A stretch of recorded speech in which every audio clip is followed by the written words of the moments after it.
Hi guys, स्वागत है आपका फिर से एक नए वीडियो में। और इस वीडियो में हम पढ़ने वाले हैं चैप्टर नंबर 8 अ हनी बी स्पीक, जो कि है क्लास थर्ड का unit number 1 Maharashtra board English medium. तो यहाँ पे ये स्टोरी एक मधुमक्खी की है, जो मधुमक्खी अपनी कहानी स्वयं बताती है। बहुत ही इंटरेस्टिंग स्टोरी है। तो बिना स्किप किए इस वीडियो को पूरा देखें। तो चलिए शुरू करते हैं। तो यहाँ पे सबसे पहले लिखा है अ मोनोलॉग। मोनोलॉग का मतलब यही होता है कि कोई एक व्यक्ति अपना जो पूरा कहानी है, वृत्तांत है, जो अपने से ही सुना दे। ठीक है। तो यहाँ पे वो बोलती है अब ये एक्ट करके यहाँ पे बताया है। ठीक है, कि मधुमक्खी कैसे करती है what me a lazy bee. कहने का मतलब है क्या, मैं एक आलसी, मतलब मैं एक आलसी मक्खी हूँ। ऐसा बोल रही है कि क्या। You think you think I simply have fun all the day among the flowers.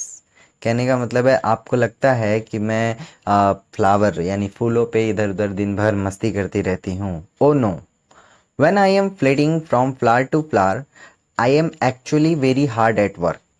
जब मैं फूलों पे इधर उधर फुदकती रहती हूँ, कूदती रहती हूँ, तो मैं एक्चुअली बहुत हार्ड वर्क करती हूँ, बहुत मेहनत का काम करती हूँ। And that is why I am called not a lazy bee but a busy bee. कहने का मतलब है मैं बहुत काम करती हूँ, बहुत मेहनत का काम करती हूँ, इसलिए मुझे बिजी बी कहते हैं, लेजी बी नहीं कहते हैं। ठीक है। Come I show you my house and tell you what a lot of work we bees do all our life. यहाँ पे ये कह रही है कि आओ मैं आपको दिखाती हूँ मेरा घर, और ये भी दिखाती हूँ कि हम मक्खियाँ कितना मेहनत करते हैं, कितना काम करते हैं अपनी पूरी ज़िंदगी में। ठीक है। My house is called a Honey com. यानी कि मेरे हाउस यानी कि मधुमक्खी के घर को क्या कहते हैं, हनी कॉम। हनी कॉम यानी कि मधुमक्खी का छत्ता बोलते हैं कुछ लोग मधु घर बोलते हैं, मधुकोश बोलते हैं। ठीक है। वो तो आपको दिखता ही होगा कि मधुमक्खी कहीं पे अपने घर बना लेती है तो वहाँ पे बहुत सारी मक्खियाँ उसको घेरे रहती हैं। ठीक है।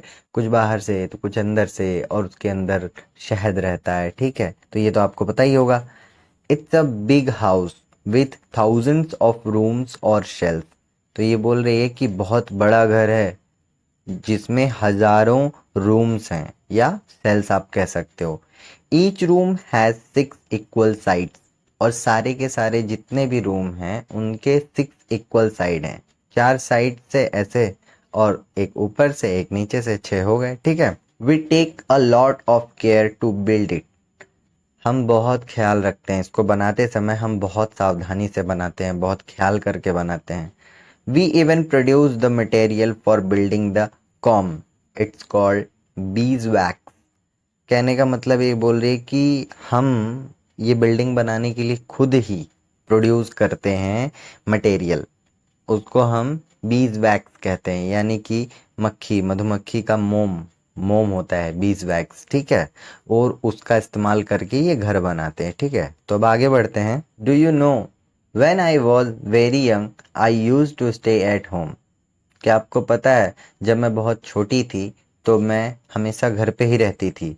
But even then I had to do lot of work. फिर भी मैं छोटी थी, घर पे रहती थी, फिर भी मुझे बहुत सारा काम करना पड़ता था। फिर बोलती है वो तो मक्खी की आदत ही है, तो बोलेगी I had to look after the larvae the babies that would grow into bees. यानी कि वो बोल रही कि मैं छोटी थी फिर भी मुझे बहुत सारा काम करना पड़ता था।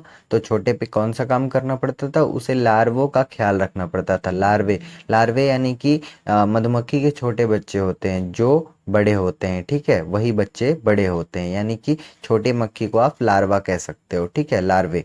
ठीक है। तो यहाँ पे ये लिखा है I had to feed them and protect them. और फिर उनका ख्याल रखना पड़ता था और उन्हें खिलाना पड़ता था, उनका प्रोटेक्ट करना पड़ता था, मतलब रक्षा करना पड़ता था। If any one come near our comb to disturb it I was ready with my weapon a sting. कहने का मतलब है कि अगर कोई हमारे घर के, हमारे कौम के करीब आता है, ठीक है, और डिस्टर्ब करता है, तो मैं अपने हथियार के साथ तैयार रहती थी। हथियार, मक्खी का हथियार क्या होता है, उनका स्टिंग यानी कि उनका डंक। और मक्खी जब डंक मारती है तो पता है ना कैसा फील होता है। ठीक है। तो कभी आपको मारा है क्या मक्खी ने डंक? अगर मारा है तो कमेंट करके ज़रूर बताइए। I am not only a worker, I am also a soldier, beware, don't trouble me. कहने का मतलब है, बोल रही है कि मैं सिर्फ वर्कर ही नहीं हूँ, मैं सोल्जर भी हूँ, यानी सिपाही भी हूँ, ठीक है। तो सावधान रहना और मुझे परेशान ना करना। अब आगे,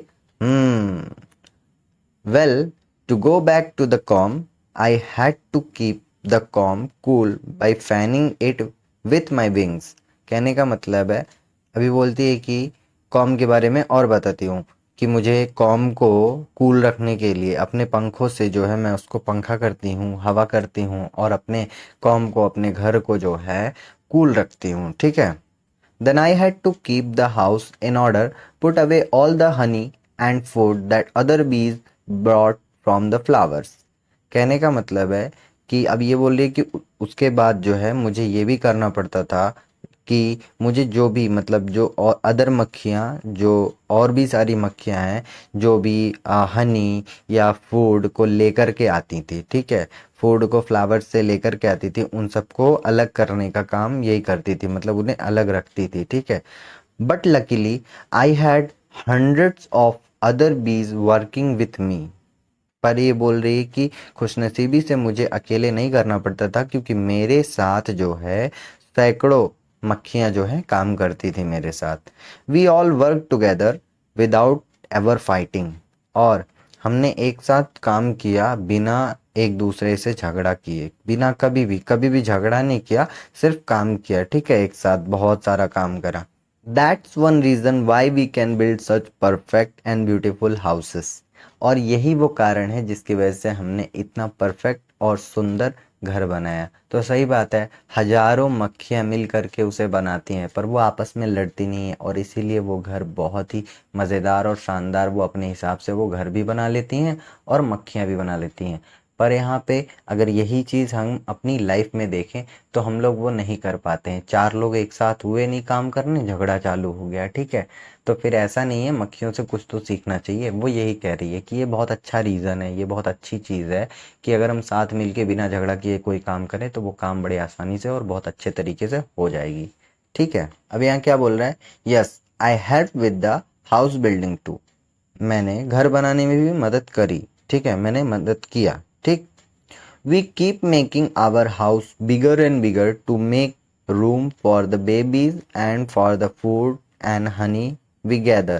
कहने का मतलब है, हम जो है अपना घर बड़ा बड़ा बनाते गए, बड़े पे बना और बड़ा बनाते गए, ताकि हम बच्चों को और खाने और हनी को रख सकें, इकट्ठा कर सकें, ठीक है। और धीरे धीरे हमारा घर जो है हम अपनी ज़रूरतों के हिसाब से बड़ा बनाते रहते हैं या बनाते थे। When I became older, I began to fly out the comb to gather nectar। अब ये क्या बोल रही है कि जब मैं बड़ी हुई, मतलब बहुत बड़ी हुई, और फिर मैंने चालू किया उड़ना, कॉम से बाहर उड़ना चालू किया और नेक्टर को जुटाना चालू किया, नेक्टर को इकट्ठा करना चालू किया। नेक्टर क्या होता है, जो फूल से वो रस चूसते हैं, ठीक है, रस को निकालते हैं, उसको ही नेक्टर कहते हैं, ठीक है। I take the nectar and pollen from the flowers and carry them back to the comb. मैं फूल से नेक्टर और पोलन जो है ले करके कॉम वापस आती, यानी कि अपने घर को। Nectar is the sweet juice in the flowers and pollen is the yellow powdery stuff you see on the flowers. अब ये नेक्टर क्या होता है, ये भी इसने बताया कि नेक्टर जो होता है वो फ्लावर में जो जूस होता है, मीठा जूस होता है, वो नेक्टर होता है। और पोलन क्या होता है कि वो जो फूल के ऊपर जो येलो स्टफ होता है, पाउडरी येलो पाउडर, मतलब पोलन ग्रेन्स की बात कर रही है ये, ठीक है। तो ये इसने बताया, ये होता है। I visit hundreds of flowers and make several trips every day without wasting even a single moment. ये कह रही है कि मैंने जो है सैकड़ों, बहुत सैकड़ों फ्लावर पे गई, विजिट किया, ठीक है। और make several trips every day, हर दिन बहुत सारे ट्रिप, मतलब जैसे आज मैं 10 या 20 50 फ्लावर, तो उसको एक ट्रिप बोला, ठीक है। तो बहुत सारी ट्रिप उसने पूरे किए और बिना किसी मोमेंट, यानी कि कोई भी पल उसने वेस्ट नहीं किया। जब भी वो घर से निकलती तो सीधे वो फूल के तलाश में फूल पे जाती और फिर वो अपना काम करके वापस आती। वो वहाँ पे ऐसा नहीं है कि कहीं चली गई टीवी देखने, सिनेमा देखने, मूवी देखने, दोस्तों के साथ गप्पे लड़ाने, नहीं ऐसा नहीं है। वो जब निकलती थी तो अपना काम करके बैक टू होम हो जाती थी, ठीक है। तो इनसे कुछ तो सीखना है आप लोगों को, ठीक है। The nectar from the flowers is too thin, we bees turn it into the sweet thick honey that you like. अब ये कह रही है कि जो फ्लावर्स से उसका रस मिलता है, नेक्टर, वो बहुत पतला होता है। हम बीज उसको क्या करते हैं, उसको मोटे हनी में बदल देते हैं, ठीक है। और जो हनी है आपको पसंद आता है, ठीक है। मतलब कि सोचो उस फूल के जूस से हम हनी बनाते हैं और हनी आपको बहुत पसंद आता है, ठीक है। It's only because you called me a lazy bee that I stop and explain it all to you, otherwise I have not a moment to lose. कहने का ये मतलब है कि ये क्या कह रही है कि मेरे पास जो है समय नहीं है गंवाने के लिए, पर फिर भी मैं रुकी और आपको ये सब कुछ एक्सप्लेन की, क्योंकि आप कहते हो मुझे लेजी भी, यानी कि आलसी भी, तभी मैं रुक के ये सारा कुछ आपको बताई। अभी ये क्या बोलती है, बाय। तो ये स्टोरी आपको कैसा लगा कमेंट करके ज़रूर बताइए। आई होप आपको ये स्टोरी और ये लेसन बहुत अच्छे से समझ में आया होगा, और समझ में आया होगा तो वीडियो को एक लाइक ज़रूर करिएगा। चैनल पर नए हैं तो सब्सक्राइब करके बेल आइकन को प्रेस कर लीजिएगा। मिलते हैं अगली वीडियो में, तब तक के लिए जय हिंद, जय भारत।